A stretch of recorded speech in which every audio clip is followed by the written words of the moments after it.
Alrighty, well, thank you everyone for coming for Glendale's first Carbon Conversations Panel 1. And we have Mary DeMocker here, author, and she will be giving us a presentation. Now, I would like to read Mary's bio for you all. So, Mary is a writer, teacher, and editor. Since becoming a mother in 1996, Mary has written about conscious parenting in the age of ecological decline.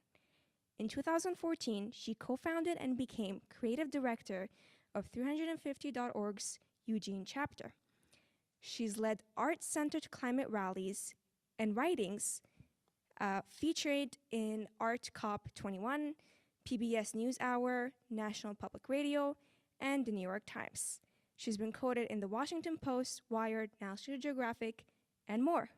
So thank you, Mary, for being here, and thank you for all of your work, and I can't wait to see your presentation. Everyone, please give a warm welcome to Mary.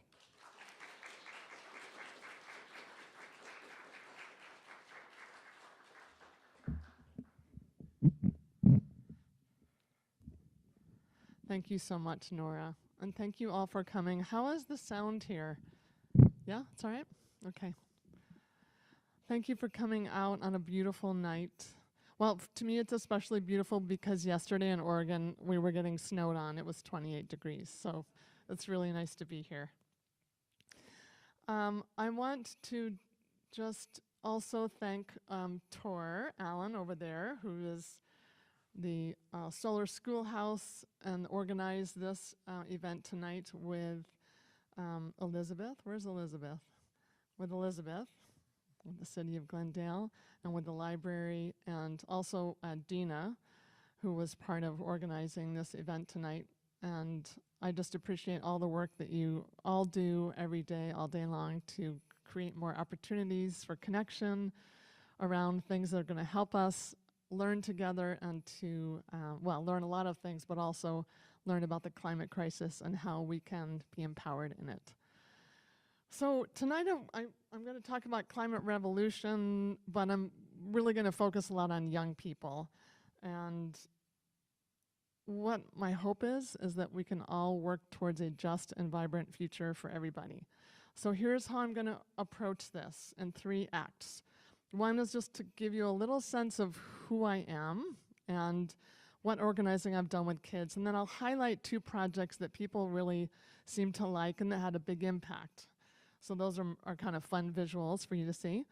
The second act will be, what is climate revolution? That's the title of my book, The Parent's Guide to Climate Revolution. So what is that? And the third part will be more nuts and bolts that a lot of parents are wanting these days on how do we talk with and empower young people without scaring them? So, and then how do we amplify their voices? I'm really excited to be co-presenting with this lovely panel over here of young people that Nora is going to tell you more about in the second half. Okay, I'm going to set my timer so I don't take up too much time of our panel. Okay, so I wanted to share that I was back in the 80s and 90s. You can do the math and try to figure out my age, but in the 80s, the early 80s, I was an environmental activist and a social justice activist. And then when I moved out to Oregon to pursue my music career and studies, I kind of went more for the living simply thing and living green as I learned more, and my husband and I learned more about global warming. And really at that time in the 90s, it was much more focus on, living simply and ecologically. And there wasn't much about, oh my gosh, it's happening, we've got to really do system change. So we were full on gardening, biking, lived close to work, solar panels, vegan. I was vegan for a gazillion years.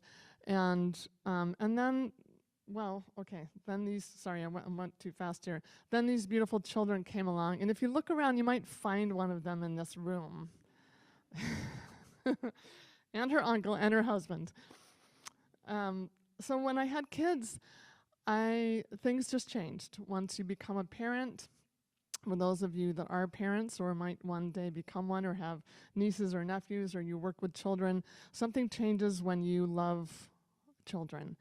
And for me, what was really hard and confusing was that there were more and more storms, and there was more and more global warming, and it was getting worse, but we were all recycling. And at the same time, there was this fossil fuel frenzy in the US. Like, I had thought of oil and all that as coming from the Middle East, and all of a sudden, over in the 2000s, we started fracking, which releases massive amounts of methane, which is actually a more potent greenhouse gas than carbon. So I would literally lie awake at night thinking, what kind of future are my kids going to have? What should I be teaching them? What should we be preparing for? And what the Earth Day messages were every year were, what you can do is change your light bulbs. And you can turn the heat down in your house, and you can shop more responsibly, which usually translated to spend more money. And you should have cloth diapers, and you should hang them. So everything was focused year after year, and still is to a large degree, on what you and I should be doing to shrink our carbon footprints and to live in an eco-friendly way. All of which is really great. Oh, and yeah, don't forget biking. And these really are the predominant Earth Day messages. Maybe you've heard them this week or this month. And corporations love when we focus on individual responsibility, that it's your fault for the climate crisis. And that's what I'm going to address tonight, is we need to shift out of that and to the much larger system-changing actions. So in 2007, the scientists were very clear. Individual actions on their own are not going to save us from this crisis of global warming. And so that was a fundamental shift for me. I really had to move back into, activist mode, and decided that I was going to listen to the scientists who were saying, we have to keep fossil fuels in the ground. We need to rapidly transition to not just clean energy, but zero emission energy. And that would require sweeping government programs, global infrastructure change in energy systems, agriculture, industry, education, all of it. And we weren't doing it fast enough. So we got political. I got political. My family joined me very joyously. And I co-founded 350 Eugene in 2014 and started writing op-eds. Nobody asked me my opinion, and I just said, well, I'm worried about my kids. I'm a mother. I'm going to start pitching these stories about what it's like to love people so much and to be worried about the future that we're creating for them, this bleakness. Hi, come on. And a lot of the focus was on young people, partly because I was parenting, and I also love young people, and I teach young people. My day job is I teach the harp, classical and folk harp, and love teaching that to young people. So it was a natural fit for me to start doing a lot with the arts and with music, with spoken word and theater. And so we started doing art builds. We started making giant puppets for public protests, and those were super effective in engaging young people's imaginations and in engaging the media. We invited young people to speak to the media. We pointed the reporters in their direction. We asked young people to write op-eds. Young people didn't realize that the adults actually cared to hear their voices, and we grew that aspect of 350. Now I want to focus on two of the specific art projects that were a lot of fun for people. So this is my block, and we had been doing, my family and I, a lot of interactive art on the one public space that we controlled, which is our front lawn. And they had a couple of we have some trees on either side of the sidewalk, and a lot of schools nearby, a lot of traffic, a lot of foot traffic, and a lot of bike traffic. And so we've been doing these educational interactive art things for about 4 years, continuously having some kind of issue around, plastic waste or hunger or, the homelessness crisis, some kind of educational, but also we tried to make it beautiful and interactive. And we decided, 350 Eugene and my family and neighborhood and I decided, well, we've got a pipeline in Oregon that we're fighting. We've actually won. It took 15 years, but we didn't, this was back in 2015, and we were fighting an export pipeline for fracked gas, and it had been going on for 8 or 10 years at that point. What they were doing was they were condemning hundreds of landowners' property and saying that they're going to run a pipeline through, and people didn't have any choice. So we decided to dramatize that, and we condemned all of our neighbors' houses and ran a block-long pipeline across all of their lawns, and then we had information along the way, and then we had a selfie station and actions that people could take. They could send a postcard to the governor, they could tweet it. So we had, for 5 or 6 days, we had this big art project that got a lot of attention. So, it looks like the slide. Okay, well, maybe some of my formatting didn't translate, but the key impacts were overnight. The whole county heard about it because we were on the front page. Then there was a week of radio spots multiple times a day, so the whole state of Oregon learned about it. Then Bill McKibben, who's a well-known climate activist, tweeted it out globally, so then all of a sudden there was all this attention on this pipeline that nobody had really heard about. It also unified our neighborhood because we had to get permission from all 50 people who might use the sidewalk we were blocking. The city made us do that, and so we got to know every student who was in anybody's backyard or living in their attic apartment. And it was the first time we had known all 50 people on our block in the 20 years that we had lived there at that point. So the other key learning for me was that the young people, all of them on the block, from toddler to college, they jumped in. Every single person was part of it in some way. A lot of them didn't know anything about the pipeline or about the climate, and they were educated, and then they became media people. Some of them were interviewed because then we were on TV a couple of times.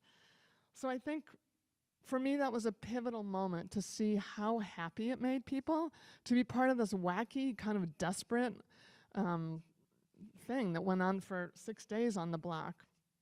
And then eventually this helped with the resistance to the pipeline because all of that publicity sparked a statewide pipeline resistance movement. And then people from Portland, a big population center north of us, connected with us in Eugene, and we were between Portland population center and the site of the pipeline, the export pipeline, which is a small town that needed a lot of help. So for me, that was a big moment of learning in terms of, okay, this works. Fun, artwork, young people, interaction with the public. Okay, so that was the first project, and then later that year, we decided to go bigger, and we went downtown on the eve of the Paris climate talks, and we invited some kids to write speeches, make banners. There was an art build for those sunflowers and a giant puppet. So the kids gave speeches, they did chants, and then they led this march of hundreds of people with the Sun Queen, and we went into a park. And this is a drone shot of, so before the Paris climate talks, there was this global plan of climate activists that, okay, our messaging is off dirty energy, on clean energy. We want a binding global climate agreement. So that was the global, try to figure out how to say that in your community. And so I racked my brain and talked to people and collaborated with my family. We decided we were going to do 500 people turning from an oil drip into clean energy. And so on my website, there's a video of this. And actually, the video of it was actually shown to world leaders in Paris. Like, we registered with this Avaz organization, and because we were one of the first protests, we purposely did it early in the weekend before they all started gathering on Monday morning. We got ours out, we got ours filmed and out that night, edited in a few hours, out that night, and it was 3 of our shots are shown in this. And I was able to announce that to people that were part of this because I knew we were registered and I knew we were on the front end. So it was a joyous day. It was warm, which is unbelievable, Thanksgiving weekend in Oregon. But what I really noticed again was the happiness of the young people. And one of the leaders, who was 16 years old, who gave a speech, was interviewed on TV, said to his mom that night, "Mom, this was the best day of my life." And again, that just brought home to me that something as overwhelming as the climate crisis really requires engagement that's positive and meaningful. And if you can make it fun, it helps connect us all, but also make us happier. So that was my real takeaway, was eco-anxiety is mitigated by positive action with other people. So around this time, this is 2015, the parents of some of these happier kids started saying, well, give me a list of 5 or 10 things I can do. And so I started a list, and then it turned into 100, and that's the book that I wrote, was The Parent's Guide to Climate Revolution, 100 Ways to Build a Fossil-Free Future, Raise Empowered Kids, and Still Get a Good Night's Sleep. And what that is basically 2-page chapters. So when I say 100 ideas, it's 100 short ideas. I say it's a bathroom book for busy parents. At the end of each chapter are 3 to 15 ideas for, if you have $0, here's what you can do. If you have $10, if you have $100, if you have 1 minute, 1 hour, 1 day. It's those kind of ideas. It's just a big menu of ideas. It's not a to-do list. So that's the book. And now I want to move into, review. Someone told me recently, you have so many ideas, it's kind of overwhelming, Mary. You need to stop and tell people what you just told them. So here's you're my first audience. You're the test audience of, so we learned why the climate crisis can't be fixed by individuals. There's too much that has to be reduced. We have to slash emissions in half. Second, that's going to require it's going to require everybody, government, industry, farmers, young people. It's going to require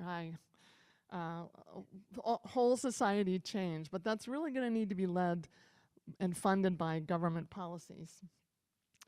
And the young people tend to feel better and happier and more empowered when they're engaged in meaningful solutions, not just recycling, not just some of the small stuff. And for some people, that may be the best thing. So I'm not at all negating that. I'm saying that a lot of young people understand that we need big, swift, bold action, and they're happier when they're engaged in that. So I'm going to tell you more about how to do some of that. This presentation is really focused on that because there's so many other people that are already covering the ground of what you can do at home, what you can do locally, what you can do at schools. So my specialty is to show what maybe we can do to support young people who are really eager for system change. Okay, so Act 2, what is climate revolution? Actually, it was my publisher's idea, climate revolution, so I'm just making this up. So here's what I think. We're like, what it should be, climate rebellion, climate revolt? And he's like, no, we need something bolder, climate revolution. Okay, so what is climate revolution? I see it as the old system isn't working, which is built around fossil fuels, and we need to quick change to a new system, so that's revolution, right? That's when you throw out the old and you try on something new. And what we need to do is what science demands, which is to slash emissions in half in like 6.5 years. We're going the opposite direction as a society, so that's why you're all here, probably why a lot of you are here. Like, what can we do? So that's what I call climate revolution, doing what the scientists say. There's 2 parts for me. That's number 1. The second part, I'll give you a little preview, is to do it fairly. So first we're going to look at how do we slash emissions?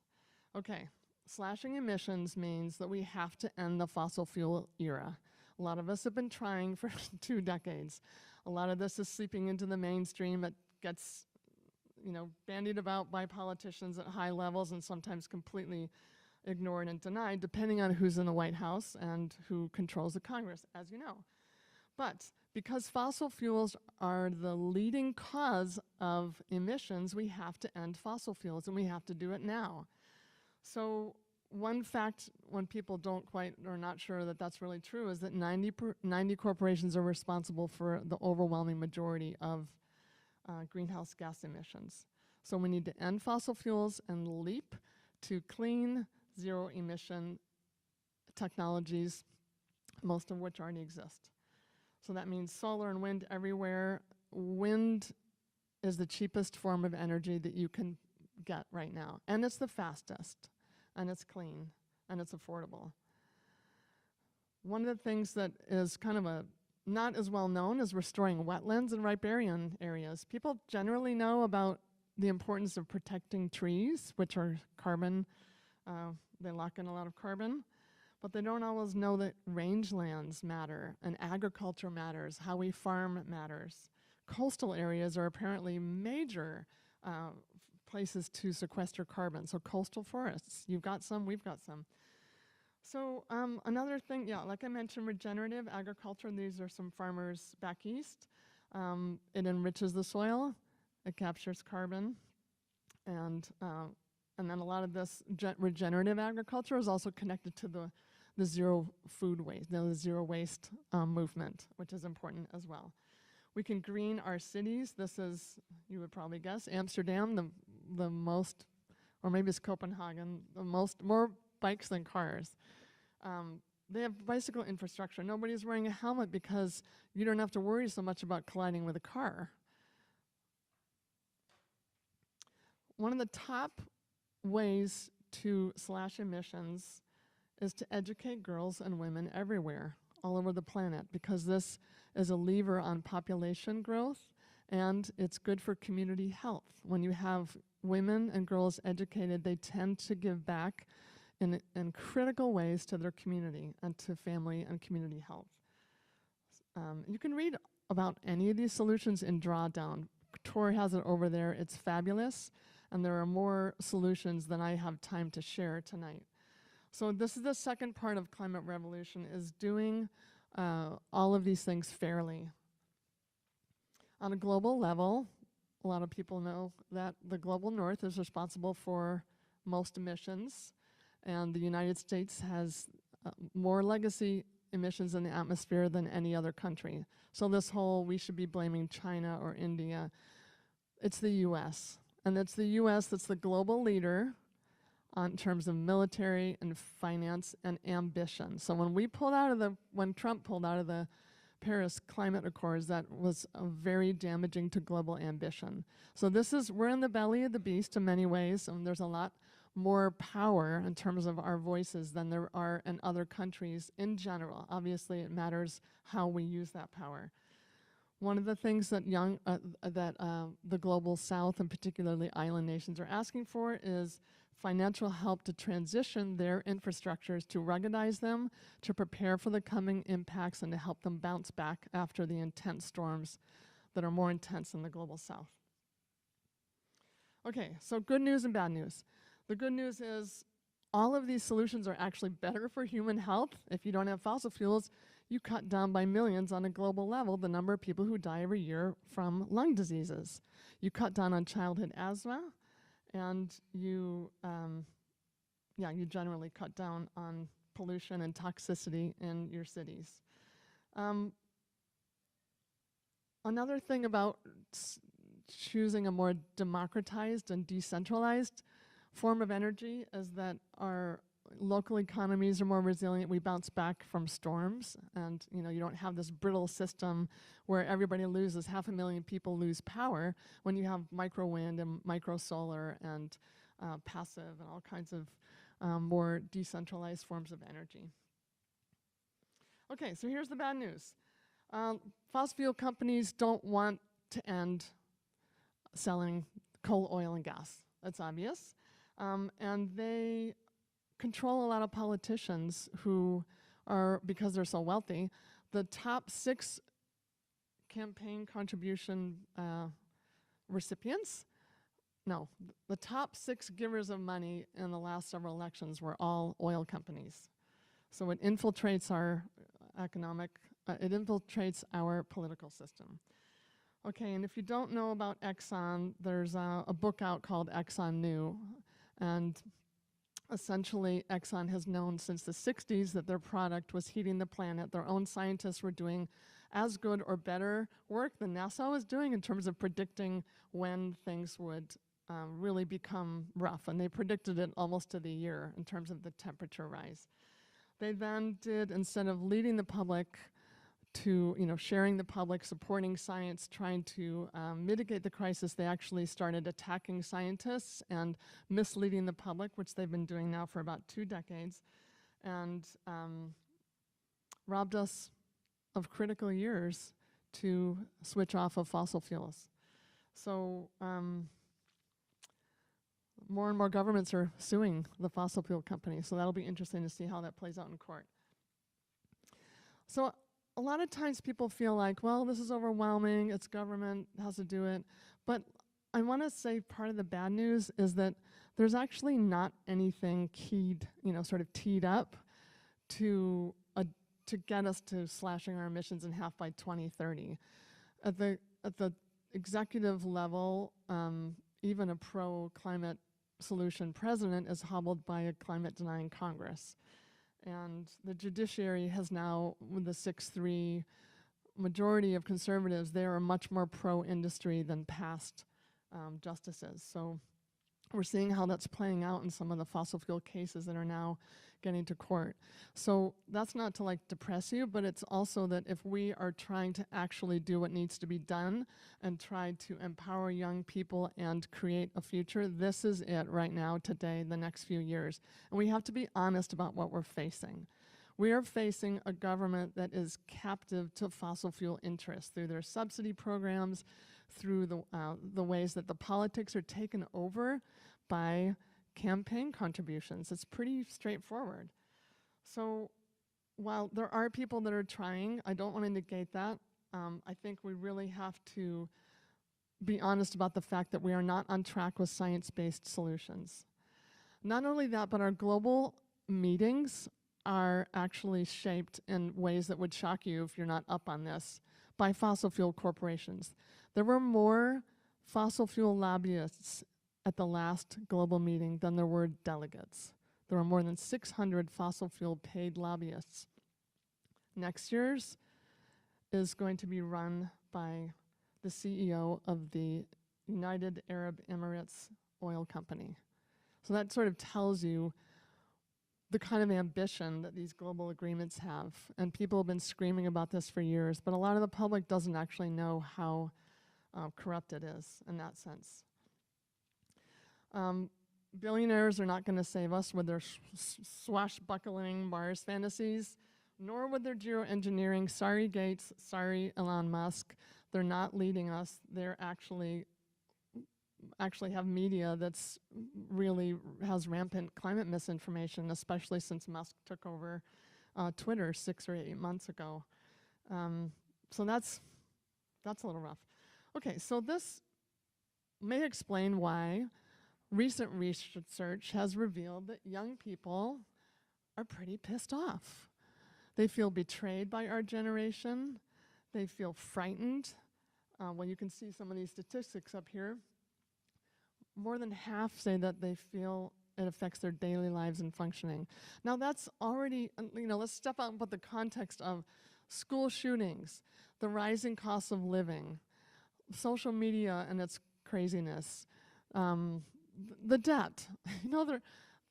There's a lot that young people are really dealing with, and for the most part, you guys are like, yeah, tell me about it. I think we need to just sort of stop and say, instead of blaming social media, it's like the news every day is filling young people's feeds, whether it's, the paper that their parents are reading and they see headlines, or it's on their phones, or it's on their TV, of doom and gloom and despair and melting ice caps and extinctions and pollinators dying and, we only have a few years. So I can't imagine getting that message as a 16-year-old. When I think back to where I was, I just wanted someone to have a crush on me, I wanted to have a best friend. I was thinking about where I was going to go to college and what my Latin exam, how I had just failed it or something. we shouldn't be putting these burdens on young people who are still learning how to be in their bodies and in our societies, and their brains are still myelinating until they're in their 20s. Why are we saying we're going to raise up climate activists, or we're going to, bring on the next generation when we don't have the time for kids to even grow up at this point? So that's my kind of strong message is it's now, it's all of us, all generations working together. So parents, how many parents are in this room? Okay, a fair amount. Okay, so we are uniquely, the reason I wrote the book is none of my friends with their kids were coming to the rallies that I was organizing. Oh, well, they would come to the rallies, but they wouldn't then help plan them very much. And so I started saying, what is it going to take to get you liberals to come, join the movement? And they're like, make it easy. And we're overwhelmed. And so I started, trying to remind parents that we have this incredible power.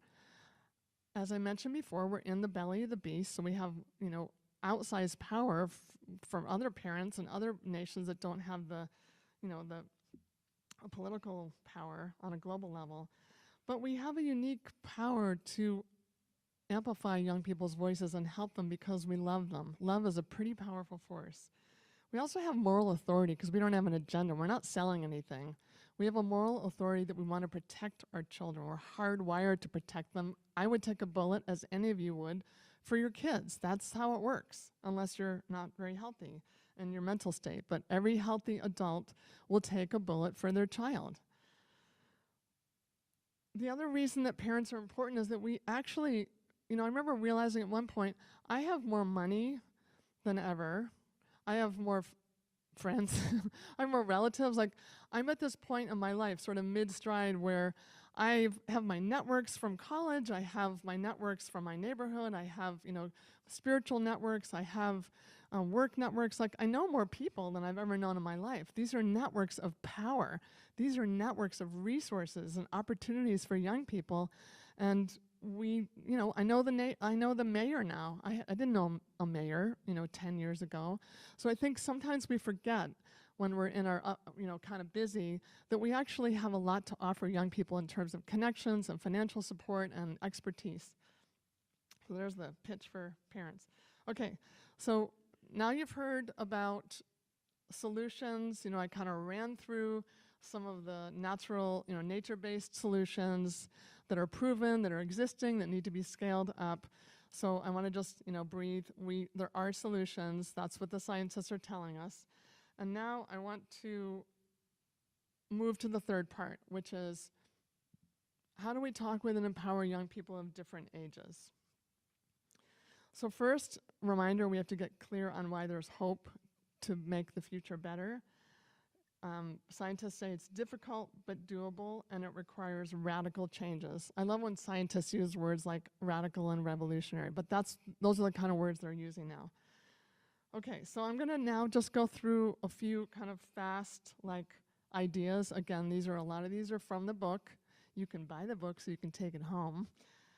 But right now I'm just gonna kind of skip through several ideas for you to try on. Do not take this as a to-do list. We spent a lot of time, we didn't burden our kids with any talk about global warming. We just helped them with what they were already doing, which is loving everything. We don't have to teach them to love nature, we just have to let them maintain their connection to nature. We tried to offer, and a lot of schools and people like Tor and Dina, offer hands-on connections to the solutions that already exist, making solar or sun tea. We try to tell a lot of stories or connect, get library books about eco-heroes, about kids that are doing great things, about people in history who have fought for justice. And we tried to model, bringing soup to the neighbor that was sick and caring for the elderly. Just an ethic of care, I think, is really important with young people. And we take care of the earth, we take care of each other. If you've got space for it, try composting, try gardening. Kids love that, and they love to know where food comes from. And I think it's also important to share the innovative, and I mean, this really makes people happy to see a solar farm in the shape of a panda. Kids love to see those kind of solutions. Adults love to see them. So share those. Some of the research has shown that the key piece is to listen. So when they come home and they're like, what? The butterflies are going extinct? Pandas are, dying out? What they need is not the fix-it hat. They need us to put our phones down and listen to them and ask their ideas. And if they're young, to kind of be a little vague about the news that's going on. Some kids really just need to feel like they have a sense of control, and it helps to have a preparedness plan. And especially here, or in Northern California, there are some kids that when the wind changes, they have panic attacks now. People who lived through the fire. So having a plan for, what are you worried about? I'm worried about where's my dog gonna go if there's a flood? Where are the horses gonna go? My neighbor's horses if there's a fire. How am I gonna, make sure grandma's okay? So just making a plan helps some kids. And then this I think is an under advocated one, is to actually go to protests, take them. Model what it's like to ask your leaders to be good stewards like you're teaching your kids to be. And then like we did, use the spaces that you have. Now, we also promised to give you some lifestyle, at-home changes. And again, just quick ideas. Cutting food waste is an easy one that's impactful. Make it small, make it fun, celebrate your victories. But okay, that was pretty much it for me on the at-home stuff, because like I say, there's a lot out there. Pivoting to bigger changes in your city here, in your state, on the global level. It's important to talk to young people, but it's just as important to talk to other adults, decision makers, policy makers. So go ahead and challenge your pediatrician. Hey, are you speaking out as a healthcare provider on the risk that burning fossil fuels is to our children's health? How are you speaking out against gas stoves in people's homes? How are you educating families about what fossil fuels do to child health? Are you using your role to advocate at a national level? Are you part of a pediatric group? Are you in an article? Are you willing to be interviewed on the radio or be on this panel with climate activists? There's a lot more merging of healthcare people and doctors and climate activists. Ask her, this is our governor, what are you doing to protect my child's safety and future? Okay, here's one small thing you can do at home. Break up with your bank. If it's Citi, Bank of America, Wells Fargo, or Chase. I know that some of you are feeling that little credit card in your wallet right now, like crying out and whimpering. So consider cutting it up and going to a local credit union that does not invest in climate chaos. All 4 of those banks, they're the top 4 on the planet. They have put trillions of dollars. They have funded new pipelines, expanded Arctic drilling. These are the criminals. Okay, now switching to, that was the younger kids and things you can do at home. Now for older kids, I just want to again remind all of us, imagine the fright if you were a teenager of some of the imagery now. And they're wondering why, my son said when he was 11, don't adults care what happens to us? And I just thought that was the most heartbreaking statement. So the next thing we can do for young people, especially as they start reading and watching things, is to re-story the future and really limit dystopic media, which is hard, I know. But I think we need to confront the idea that apocalypse is inevitable and ask whether we're feeling that ourselves. So cynicism is contagious, doomism is contagious, and it's exactly where corporations and people who profit from polluting our planet, that's where they want us, completely paralyzed. So find your way to instead plot what you're going to do to demand climate solutions. So again, connecting to solutions, that book is a treasure trove, or you don't have to buy the book, you can go online to draw down There's a beautiful, it's literally one of the most beautiful photographic websites I've ever seen, because it's global and they put effort into making it, you know, a little bit of eye candy. This isn't the best example of that, but this is just the front page. It's a free website. They have a lot of materials. Draw down the book or the website. Okay, so I recently did an article that ran in Popular Science. Look it up if you want to. Just Google my name and Popular Scientist. And it was kind of more cutting edge research about what young people are saying they want. And I've kind of touched on this earlier, but they want honesty. They want climate literacy in school. And then they want time to talk about it.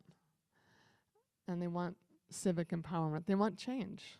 They want to learn about it, and then because they tend to be pretty idealistic, the younger they are, they want to actually do the right thing. So that's a key part, is the civic empowerment. Another thing that young people love is to learn about other youth activists, to learn about Sunrise Movement, and I think there are some people here who have a little to say about that, and about Greta and the school strike movement that kind of, you know, a lot of it ended, or at least took a hiatus with the pandemic, but that is rising up again. And this is very exciting. There are a bunch of kids who are suing the states of Hawaii and Montana for their right to a habitable climate system. They're suing their governments for contributing to climate chaos. And these campaigns have been going on for more than a decade, but there's one that's finally going to trial in June in Montana. So kids are really excited when they learn about kids suing the government. And there's a lot of great short films about this. Look under Our Children's Trust. I have a slide at the end for you to photograph that has resources on it. There's also a movie about this campaign on Netflix, so it's free if you're a Netflix subscriber. And it's recent, and it's really uplifting, and it's very dramatic. There's also, yeah, I'm sorry, my slides differently formatted through this system. This is called Youth to Power. Jamie Margol wrote it, and it's a wonderful guide for young people on their voices and how to use it. And that's at the end, too, on the last slide. Kids really benefit from just knowing that you're willing to help them. You're willing to make them pizza if they want to have a climate club start at your house. We started one in our backyard with my son and some of his friends. This is their school at a recent walkout. And one of the things that young activists tell me is we're so sick of adults thanking us and telling us we're awesome. What we want is to be joined. We want people to actually do it with us, because it's terrifying to have everybody waving at us and telling us how great we are, and then like, good luck with that climate thing. So join young people. Don't put them on a pedestal. You can thank them if you want to, but you know, buy them t-shirts and megaphones and show up at their next thing and help them organize it.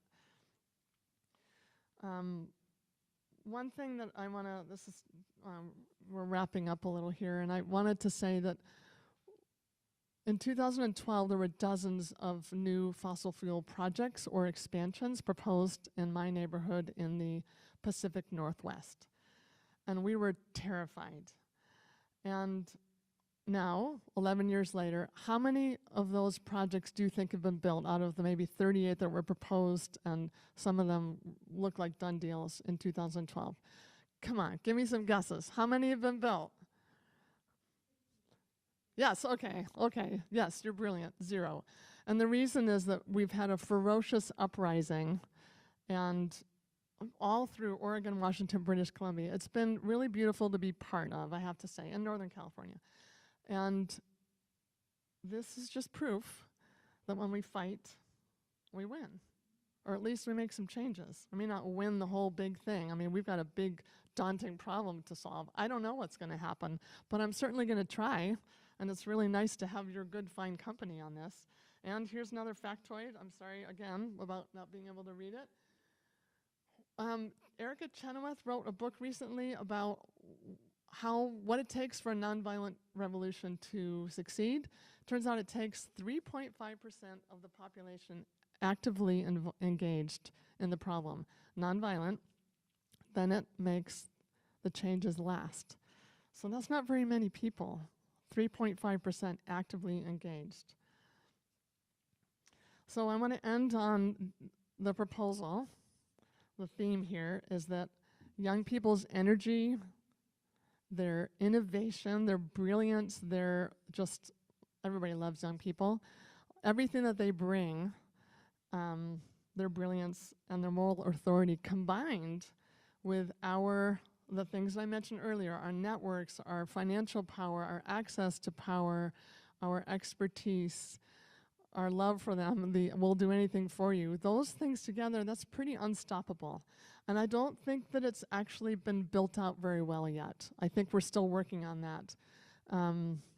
I work part-time for a global organization called Our Kids Climate, and we work all over the world, networking parents who are doing intergenerational climate work. So that's another organization on the last on the last slide. But we are doing our best to build the intergenerational climate movement. Oh, here's some takeaways. Okay. Let me just see how many slides. Okay, so that's the last. This is the last one I'll end on. So just in terms of what the takeaways are, reminders, kids are afraid of a bleak future. They're right to be afraid because they're being told that that's where we're going. They need our compassion. They need our honesty, facing this with them. They need our honesty that changes are here and there are more coming. And that's kind of a new thing that I'm saying that I wasn't saying 5 years ago as much, that I was kind of on we can win. We can get to 350 parts per million. And we're not going to get there till long after I'm dead if we get there. It's possible to bring it back down, but it'll take time. So there's warming locked in for the rest of every person's life in this room. The question is, how much are we going to save? How many lives are we going to save? We can make it a thriving future, even if it's a changed future. And that depends on what we do now. Number 4, kids need climate literacy. They need your emotional support. They need you to listen, and they need civic empowerment because they are rising up. I mean, Sunrise, Fridays for Future, the student strike, it's coming. It's coming for all of us. It's really going to be, it's bigger and bigger, and it's life-affirming, and they're wonderfully mature, and their analysis is spot on. Last thing, I already mentioned it, kids and adults together, unstoppable. Here is okay, this one formatted well. If you're interested in taking a picture of this, there are several resources that I've mentioned, and you can ask me afterwards if you want. Obviously, this is a very, there's so much out there, so many good podcasts, so many good groups, more every day, because more and more people are joining in this, the sweeping changes that we need to make. Okay, I would like to turn it over. Nora, thank you so much for your attention, and on to you. Thank you.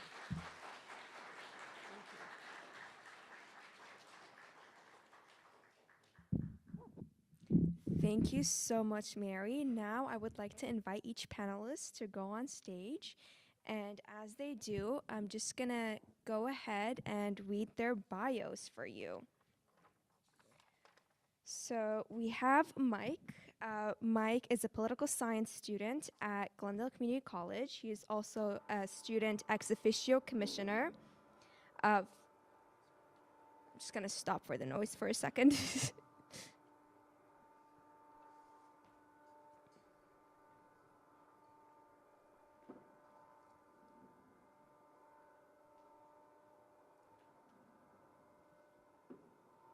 Okay, it's still going.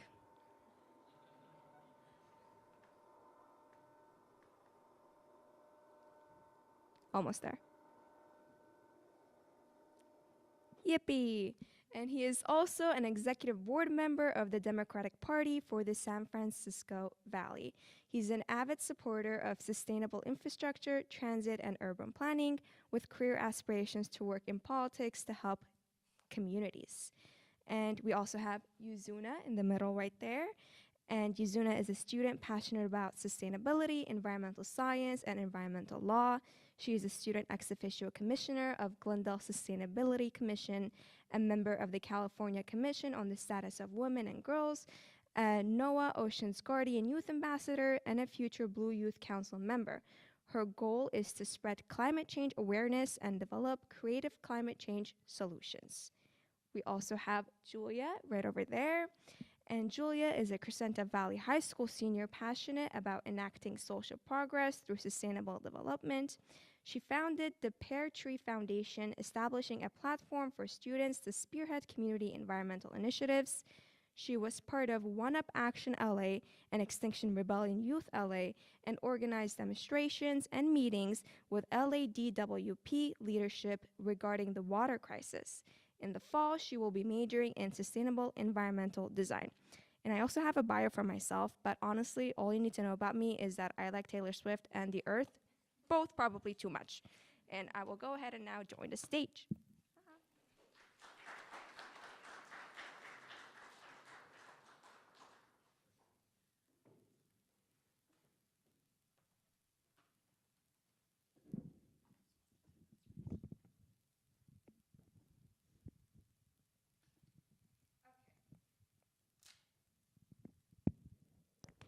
So this is a discussion panel, so anytime if you'd like to make any comments or ask questions yourself, please raise your hand and I will call on you. So basically, kindergarten rules. I want to start by asking questions that are a little bit personal so we all get to know each other. So could you all please tell me about when you started to consider yourself climate activists? So I guess I'll start off first. Thank you, Nora. Go ahead. I don't think it was like a specific point in time. I think it was more gradual and progressive. So I want to say somewhere in sophomore year of high school, after taking a biology class with Mrs. Evans Bai, I started learning more about climate change and how it can affect everyone on the planet. And I kind of just started like watching YouTube videos, reading books, listening to professors speak on college campuses, and I was like, oh, this is intriguing. And now it's becoming kind of important. And so that's how I became involved as a climate activist and started believing in the movement.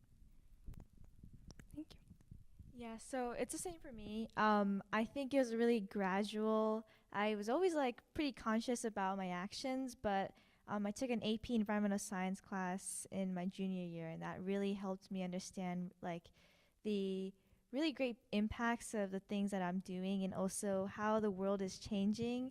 And also, she introduced my teacher, the same teacher actually, Miss Evans Bai, introduced me to some really cool climate solutions, and that really kind of inspired me to look more into that. And ever since, I think I've been really inspired to really work toward a greener future. So, yeah.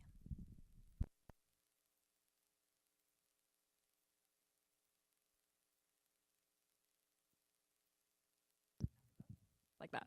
Perfect. That really inspires students, but before I got to meet that teacher during the pandemic and when everything was online, I was just looking for ways to get involved, and I feel like peers or people that were older than me that I knew at school were really getting politically involved at the time, and specifically in climate activism. So I remember just messaging someone that I knew from my cross-country team and asking, oh, what's this like initiative that you're part of? I'm really interested, but I don't really know anything about climate action myself. Do I have to know about these things in order to get involved? And everyone in the movement is super welcoming and just, as Mary was talking about, just wants more people involved, and they're really encouraging. And, everything that you talked about really brought me back to when I first felt like I was a climate activist, and learning about all of this and having a mentor and just learning about the specific issues that I wanted to get involved in. And then I did later that year take AP Environmental Science, and I became really educated on all the specifics. So that was when I felt like I was a climate activist. Just to chime in here, by the way, Mike, Yuzuna, and I all have had the same environmental teacher. So there's a pattern here. And a follow-up question, and one that I ask literally everyone who interacts with our office: what does sustainability mean to you? Because we're the Office of Sustainability.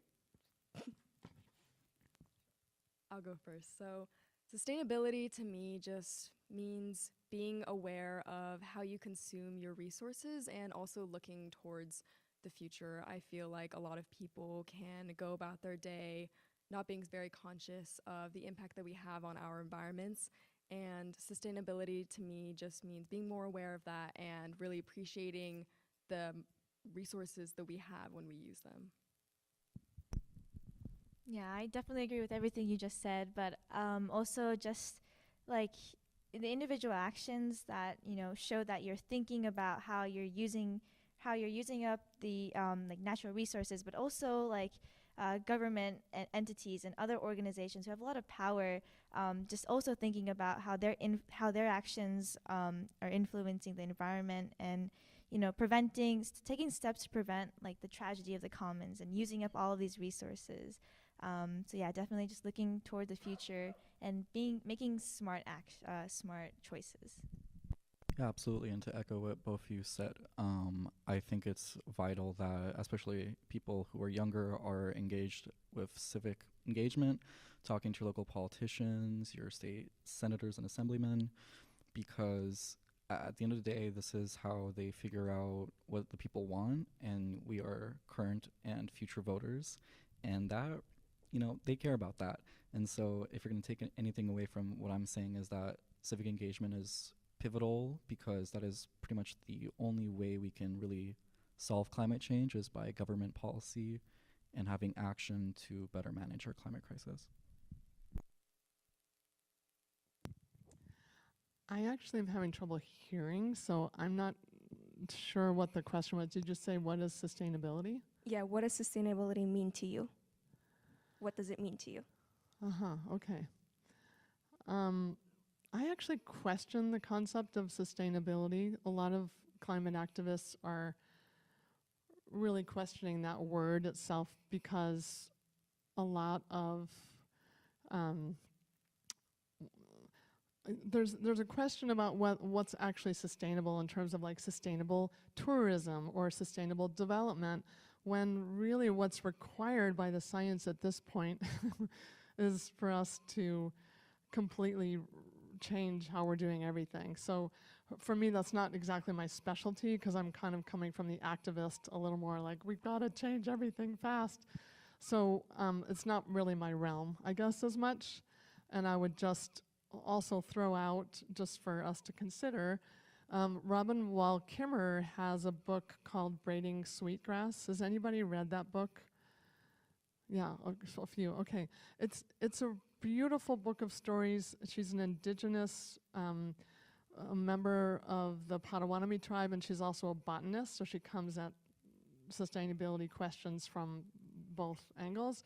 And it's really weaving in the idea of what are we calling natural resources, and it's more about fundamentally shifting our relationship with the earth that gives us so many gifts, and the idea that if we do that in relationship with a grandmother or a child, we have reciprocity. So it's just something to think about, is the idea of reciprocity and being in relationship with the earth instead of thinking of it as resources. So I'll just throw that out as food for thought. Robin Wall Kimmerer's Braiding Sweetgrass.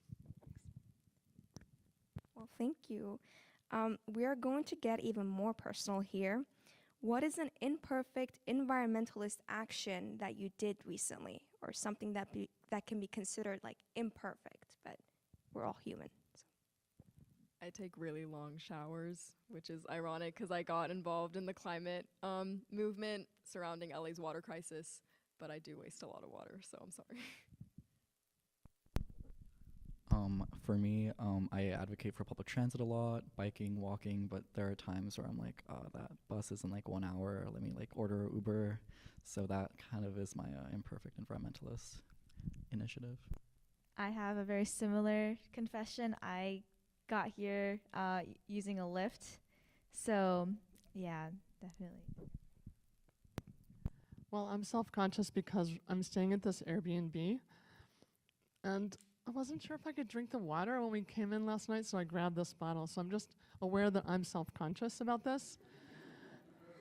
And at the same time, I actually kind of question the whole framework of imperfect environmentalists, because I think we're all captive within a fossil fuel industry, and we're captive within systems that use plastic. You can't actually blame us as individuals for the system that forces us to buy plastics all the time. So I think what we need to do is lift our gaze off of each other and saying, what did you do, or I'm feeling bad about this, and start looking at why does Nestle put 4 million tons of plastic waste into our ecosphere every year. 4 million, I could be wrong about that, it's some number of millions, 4 to 8 million. We need to be asking why there's plastic waste, not why did you take plastic on your, on your road trip. I think we need to really examine the idea that Kathleen Dean Moore has spoken about, the philosopher, when she said, I'm not, the polluters, they externalize their pollution. I'm not going to let them externalize their shame. So I think we need to question what we take on as people who are engaged in these activities of trying to change the system, and yet forced to live with the lifestyle, the modern lifestyle. Otherwise, we're going to spend all of our time walking everywhere and living in a cardboard box. So that's my, sorry, I keep challenging your questions, Nora. No, that's really good. That's what we want. This is another question, but it's not that personal. And so would you rather question, I like to ask this to everyone. For the environmental cause, would you rather pursue lifestyle change or systematic change, and why? So I would say systematic change, because you just talked about it, and it was really inspiring to hear everything you said. But also, I think something that really stuck with me is that the environmental crisis is such a social issue too, and there's a lot of spheres that intersect like politics and social issues. So I think working towards decolonization and changing who is in charge of using these resources, and all of these things can really help change the way we see environmentalism and sustainability. So I would say systematic. Maybe I'll jump in so I'm not the last word this time, if that's okay. And I want to say I'm not denigrating, I don't denigrate individual actions. We do it. It's actually easier for me to do it most of the time than not do it, because we've been doing it for decades. And I think it's important to model for younger people what a more sustainable lifestyle looks like. So we've tried to do that. But I also think it matters what level of wealth you're at. So like what you're saying, about different countries and economies. Apparently the 1%, which is people who make over, I think it's 500,000, they're responsible for 17% of global emissions, the 1%. The 10%, which is, I think my husband and I are in this category, it's like 90,000, maybe close to 100. We're responsible for 50% of global emissions, most of which is jet fuel. So if you want to do one thing, start questioning the flings that are, the weekends in Hawaii or such. So I think that's the way that I try to do both. I do the system change stuff in my work, but I also try to talk about, who's actually got the big carbon footprint, and let's start looking at that. And then for myself, I try not to fly much. So, to you now. For me, I believe it's going to be systematic. So an example is going to be, we want to reduce car usage in a city. As a person, as an individual, you can't really solve that. You need city council to vote on it. You need state funding for transit-oriented development, for electrifying your bus fleets, for adding protected bike lanes. And so this is coming from top-down initiatives, not meaning that, individuals cannot organize and push for these great policies, but if you want to see a bike lane in your neighborhood, if you want to have more dense infill housing, that is something systematic. And I believe that if governments are willing to, are going to combat climate change, it's going to be that way, not from a person not having a steak one night. Yeah.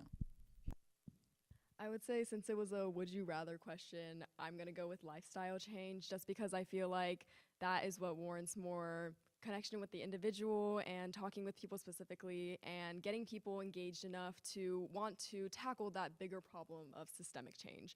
And that's kind of the route that I went along. I was more going the systemic change route with protests and demonstrations and as mentioned in my bio, the LEDWP meetings.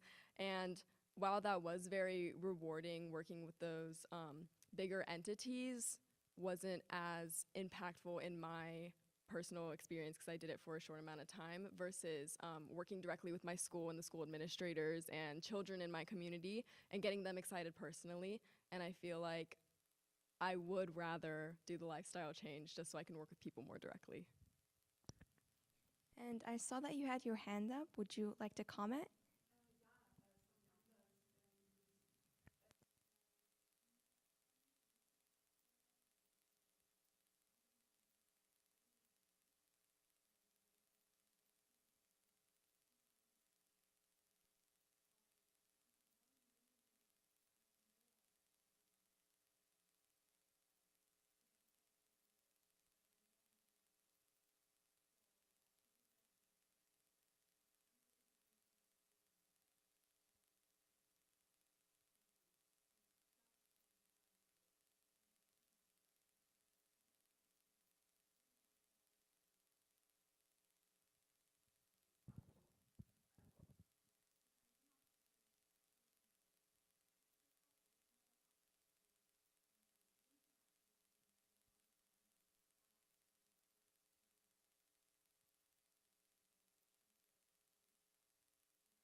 Thank you.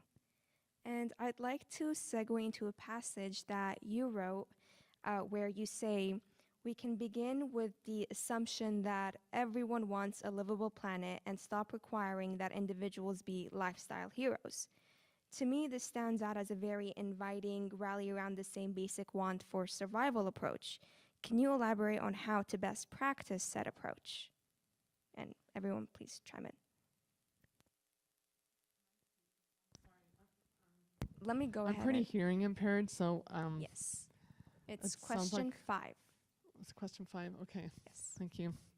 Even with my hearing aids, somehow it's okay. So the passage.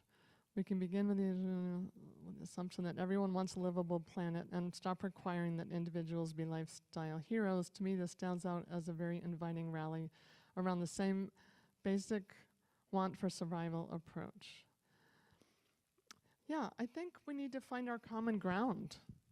And I think nobody wants, well, there are some people who know, I mean, there are CEOs of oil company who know very well what's going on. They're the ones that are, designing these campaigns of misinformation or who are suing, Greenpeace or, so I think there are some people who are deliberately trying to make a profit from polluting.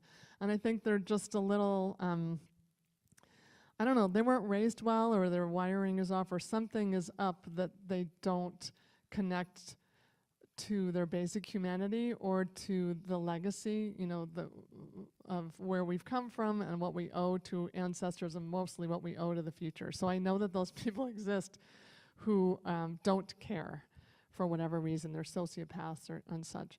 But I think today, Tor and I were talking about, and Dina and I, we were talking about reaching other people who are not progressive, who I don't identify as, environmentalists or activists. And I think it's important to go sort of from human to human and talk about our shared goals. And a lot of people really love nature. They're hunters, they're fisher people, so I think finding that common space, those shared values. And Catherine Hayhoe has a book about this. She's all about talking about shared values. Her book is called Saving Ourselves, something like that, Saving Us. It's pretty new, and she talks about this arena of finding common ground, because most of us have it. Yeah, thank you for your question. Now I'll give you back your. And I saw that you had your hand up, please.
I think that's a great point, and I think it would be interesting to pivot off of that beautiful point to you three, or all four of you, in terms of what did you want in the classroom? What have you seen? Is this okay, Nora, for me to like come up with a question for you on that of your young people? You've recently, tell us what you wished for in the classroom or what you wish for now. What would help you and your friends?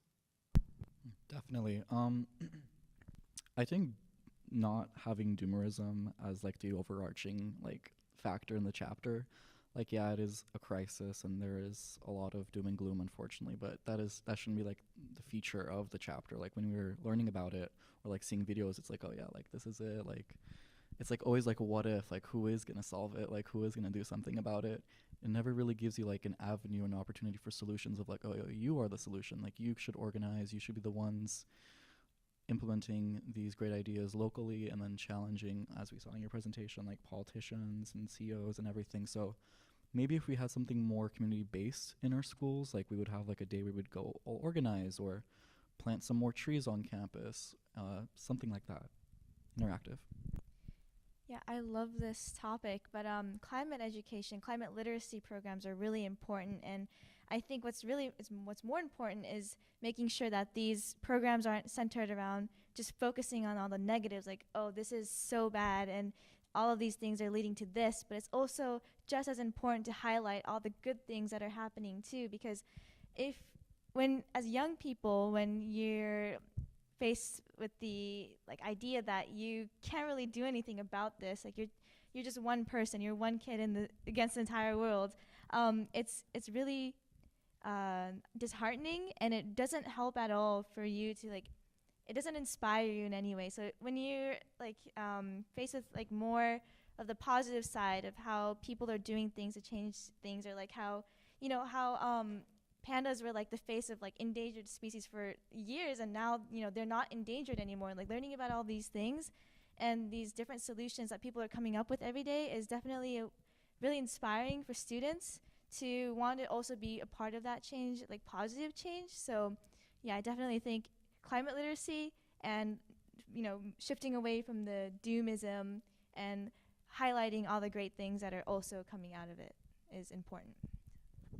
I would say for me, the most important thing I have experienced throughout my high school years are the adults that are willing to support students in, their passions for environmentalism, or just showing that they care about students caring about this issue. And just as you were describing, adults working with the youth, youth have so much passion, we have so much that we want to do, but most of the time we can't do it without adult guidance, and we can't do it without connections to these systems. And this is definitely something that I have learned. The club that I run at my school, we do a lot of composting. We try to get school districts on board with composting. And at first, we tried to go through LA County and Parks and Recreation. We worked with them for a long time. And we eventually were not able to run that program. So when we switched directions and worked with our school district instead, they were a lot more supportive of student-led initiatives and working with youth. So that is definitely something that I've been very grateful for, and I would just love to see more of in my school. And I would just say having avenues of action for people so that they can also join, come in. We can plant milkweeds for the monarch butterflies. We can plant trees for carbon capture. There are physical things that we can do, and if there are systems in place that allow people and invite people to come and join, there will be people who come and join. People who care, like us. And I'd like to talk about how we can effectively address the climate change with friends and loved ones who might not believe it to be a pressing issue. I personally have a lot of wonderful childhood memories in nature. My grandparents live on a farm in Japan, and we'd go there every summer. And so most of my childhood memories that are really important to me are me in nature, me with the people that I love. And I believe that we all have those experiences because we live those every day. So if you were to approach someone that maybe isn't as passionate about the issue as you are, we all have wonderful experiences in nature, and I think we can all empathize with the feeling of wanting to preserve that and wanting other people to have that experience as well.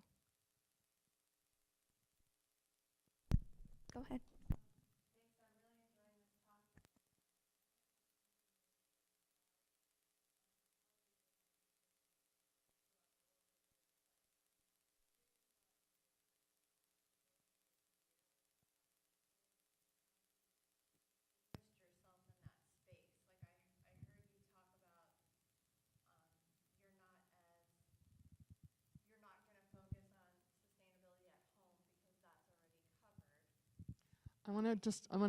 Can you hold that? Because I know that there were more thoughts within Nora's question.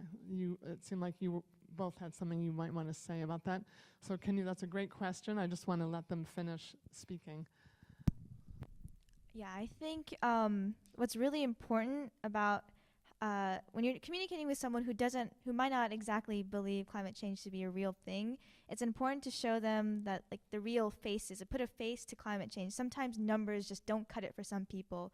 So sharing the stories of people who have been personally impacted by rising sea levels or disastrous weather events, that can really help them connect this really big issue with a human face and help them empathize and kind of realize that this is a pressing issue.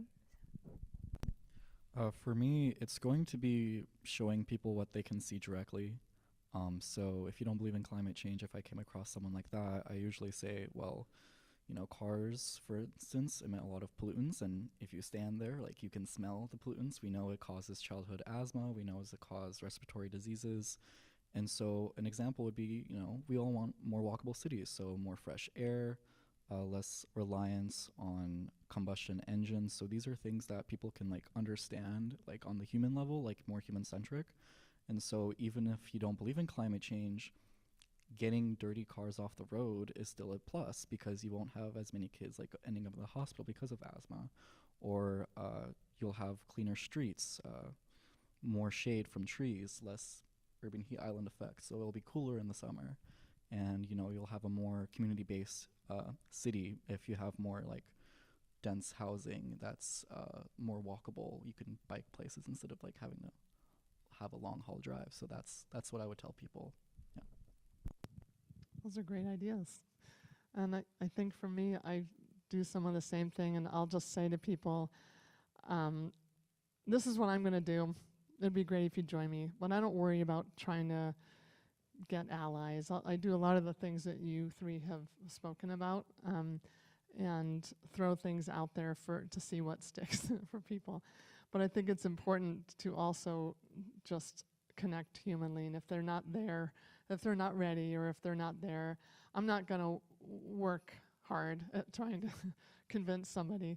I'll put my efforts on the people that are already kind of on this same wavelength, but they don't know what to do. So I try to empower other people who are already, in the choir. So should we return to this question?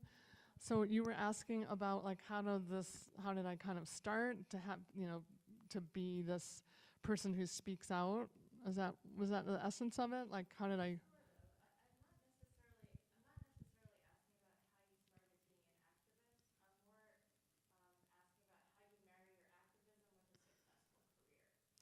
Oh, I don't have a successful career.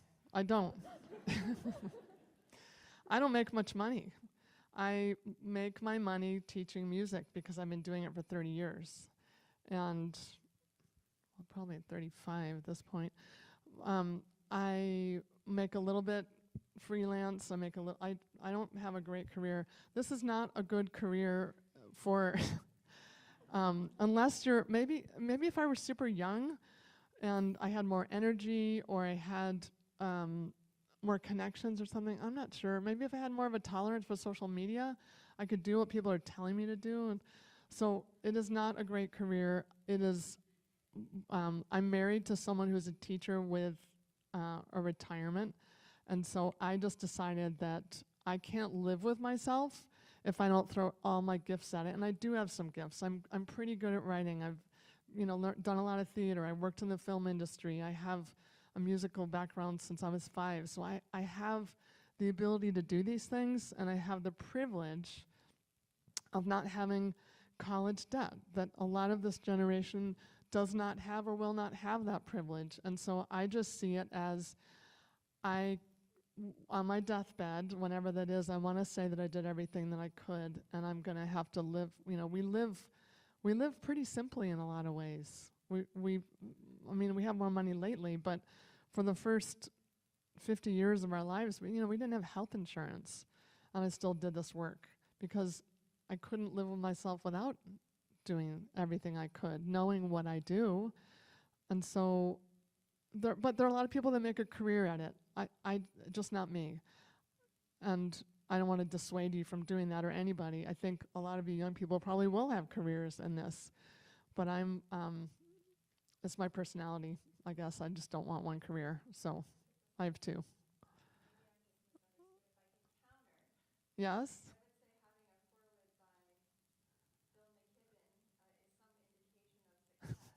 Well, for sure, as well. Yes, okay, all right. Okay, that's a good point. Okay. You're right. You're right. When I hear career, I think money and a living and retirement and benefits, and I don't have any of that. So you're right. I'm sorry. I was focused on the money aspect because it's an important part of any person's, making a career for themselves. So I have to say I was overworked when I was doing that. I think I injured myself, actually, writing the book, because when Trump came in, I had to completely pivot from offensive to defensive. So the angle of the book is a little bit that, okay, wow, we really don't have, government ambition at the highest levels. And I didn't know how long he'd be in power. So I did have to take, so I guess what I'm saying is it was a lot of work and a lot of learning and a lot of generosity from other people. And I worked really hard on my writing for a decade before I wrote that book. And I also had a lot of passion, and I tend to think of things that are a little out of the box, so people liked that, and that was part of why I got an agent when they heard about this pipeline and they heard about this, some of the projects were intriguing to people. But I want to, pass it back to you. Thank you. And I saw a hand back there when we were having the discussion earlier.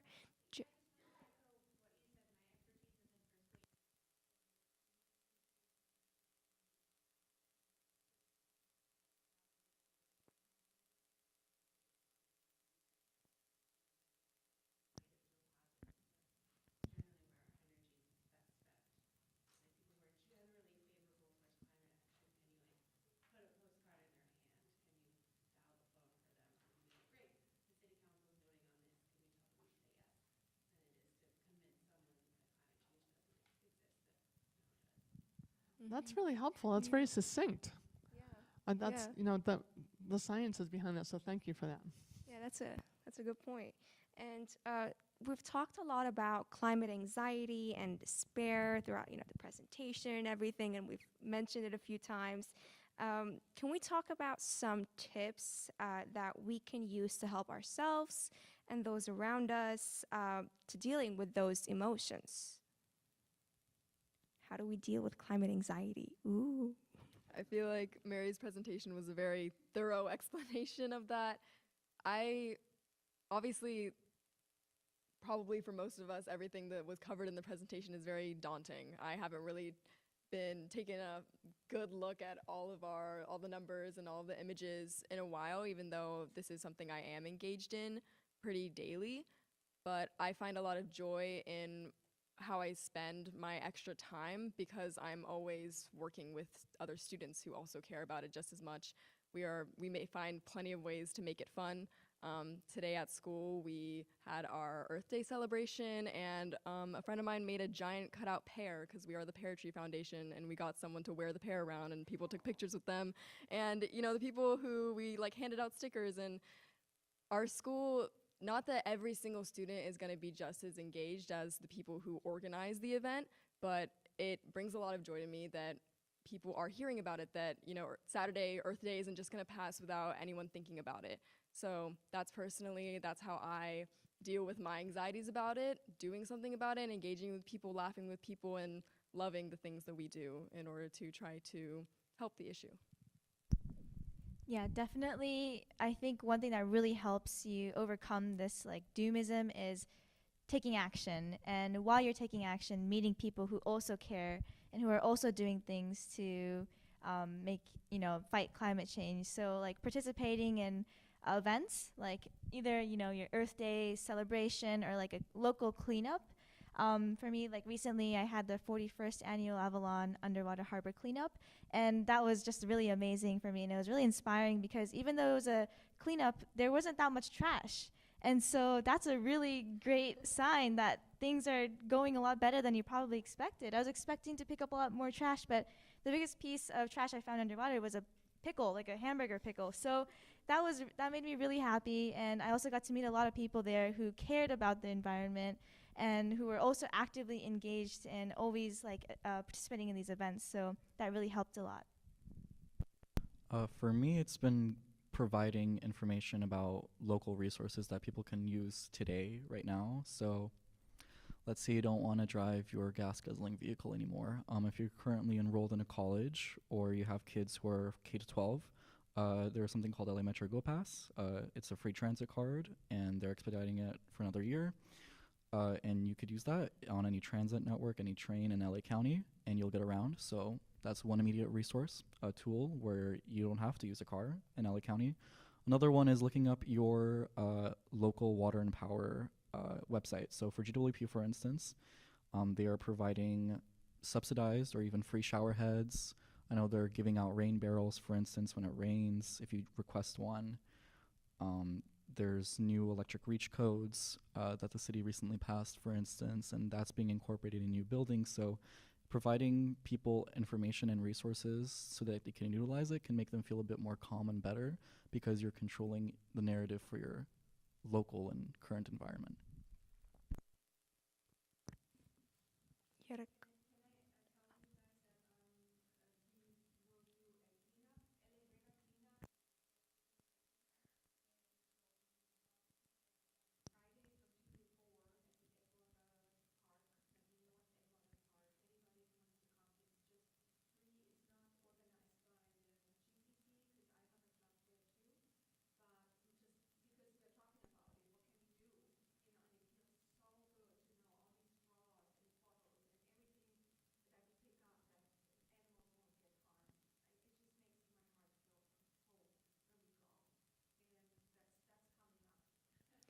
I can confirm it was very dirty last year. Go ahead.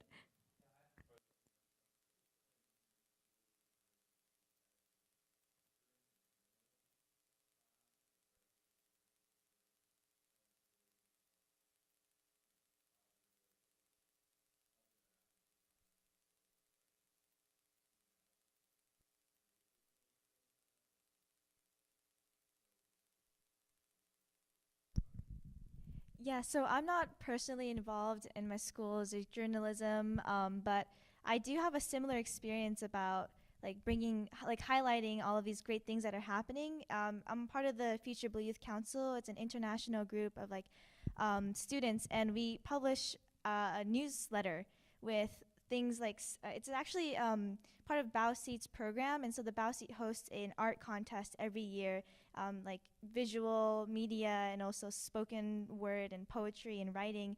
And so we highlight these works of art that are advocating for climate action. And so in that way, in that sense, I've had some experience trying to reach out to a greater audience about the different like climate solutions and also works that people have done. So. Mine is currently in action, so we're working on it, we're finalizing it. So I'm the vice president for the Students for Sustainability Club at GCC. And one of the things we wanted to do is create a resource for students who want to pursue a career in sustainability. And we're going to incorporate this, I believe, in the Sustainability Commission as well. So it's going to be a free resource, free website.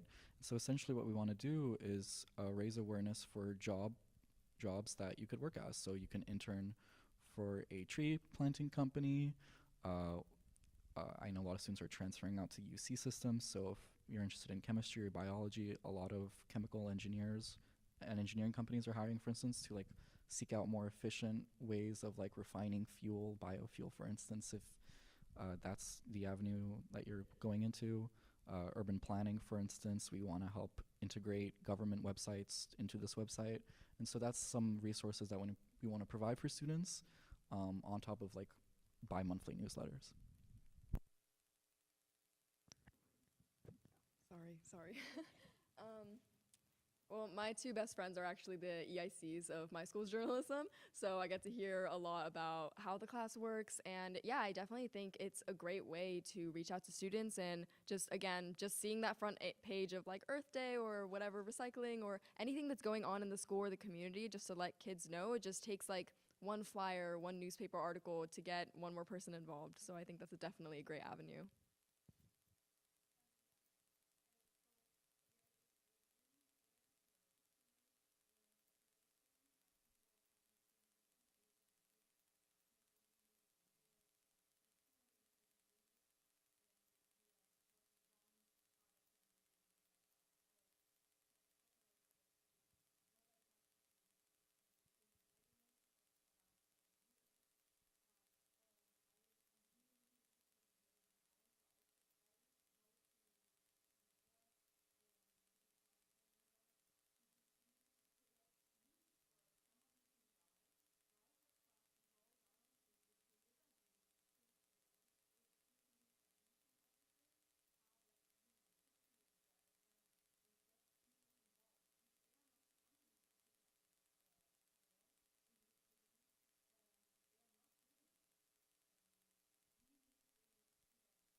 It could be composted.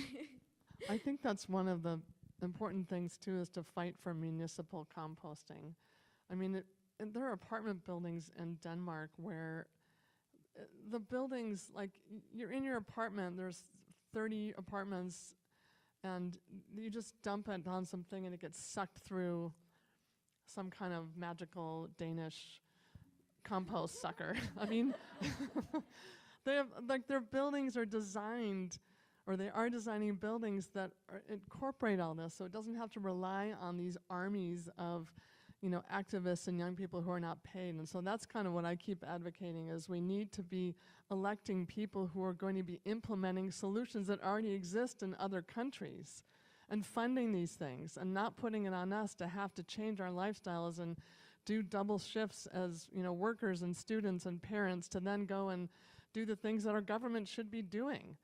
Those are the things that I really would like to advocate for, is work to get your city councilors elected that are going to fund sensible climate policies. Work to get people in power who are going to, get federal judges that are not going to throw out climate cases. Work to get people at the highest levels of government who are actually going to believe in the science and are going to heed the top climate scientists. It's great to do all this stuff, and it's important, and it's connecting, and we've got to keep our eye on the bigger system stuff too.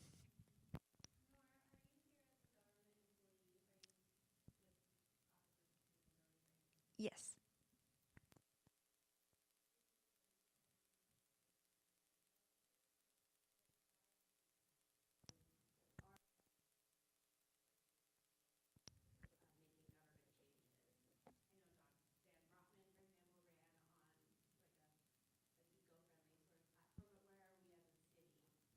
We have a sustainability commission every month, and every month we have action items, and two members over here are on the sustainability ex officio members too.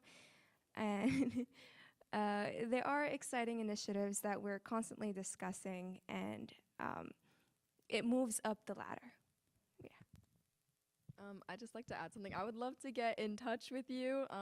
My organization at school, we have 100 high schoolers that can help you with that. So that's basically exactly what we do, the type of projects and initiatives we like to take on. So we will be in contact.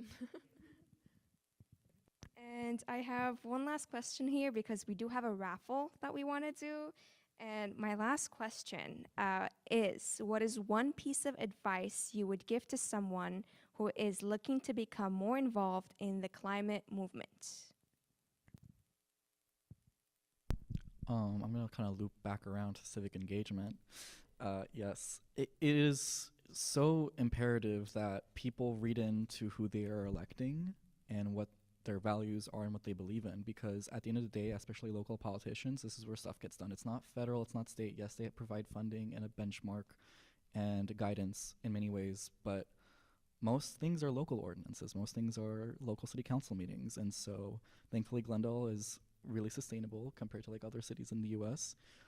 But for neighboring cities and for future council elections, just pay attention to who you're electing, what their values are, and what you want to see. So if you want to see more bike lanes, elect someone who proposes more bike lanes.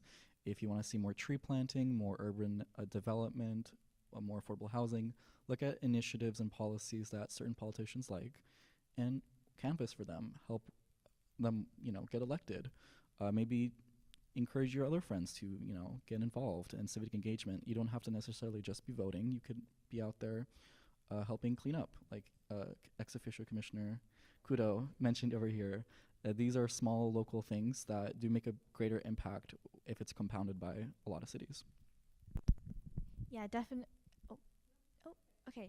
Definitely like to echo what Mike said.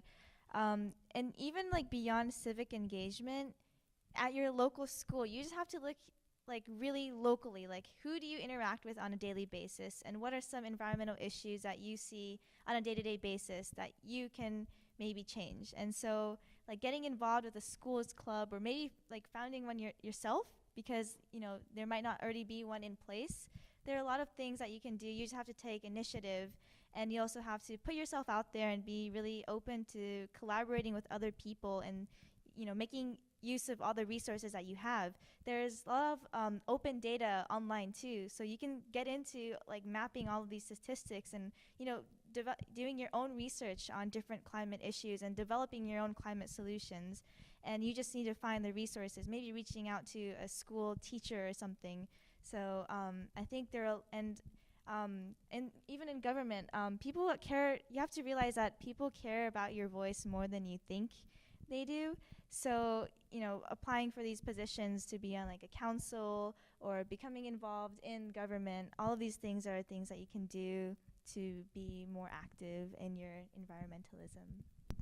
And just to quickly pinpoint this, I'm really sorry for interrupting. I've been going to a lot of city council meetings recently. I happen to be one of the only young person there. Please go out, reach out to your friends, because right now the people who are coming to city council meetings are ones who are well off, who have the time and privilege and luxury to go and lobby city council. And if you want to see more local action, sometimes you do have to take a few hours out of your night on Tuesday and go there and just let people know, submit a public comment, write them an email, maybe even call in. Civic engagement is critical, and city council themselves has openly said they want to see more young people interacting and seeing their views, because it does sway how people vote and even implement some policy.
Julia? I love that idea. I think definitely getting those resources is a hindrance to anyone that wants to make that action in their community. So having that type of communal access to those materials is a great idea.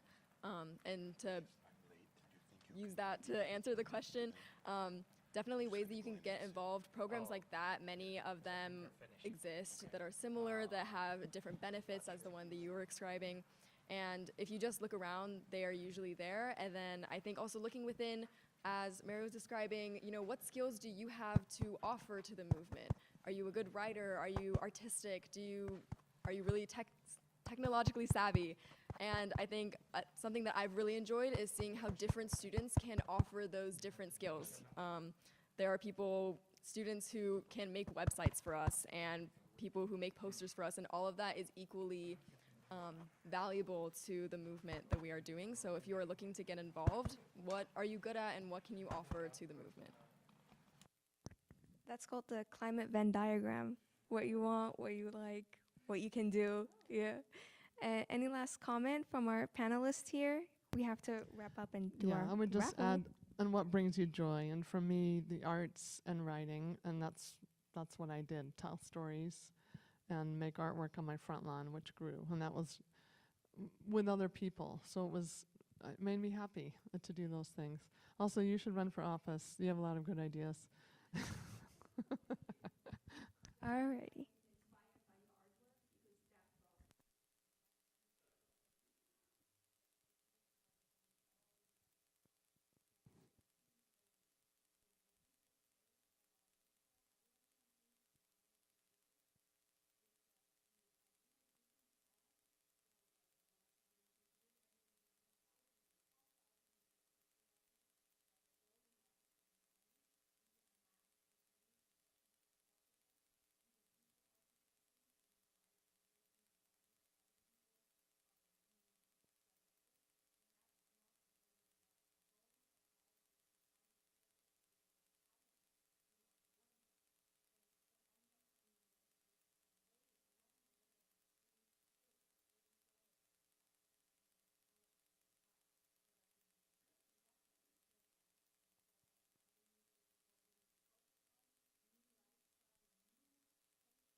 Revolution.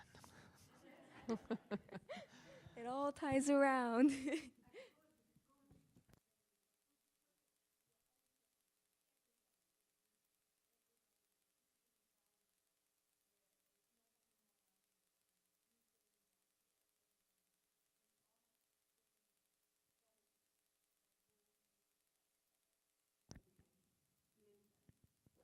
Well, thank you everyone who is joining us from the live stream, and thank you everyone who is here physically. Thank you for all the panelists and for Mary. I really enjoyed this talk, and we are going to have another one next week, so I hope to see all of you there too. We are now going to end the live stream, then we're going to do our raffle.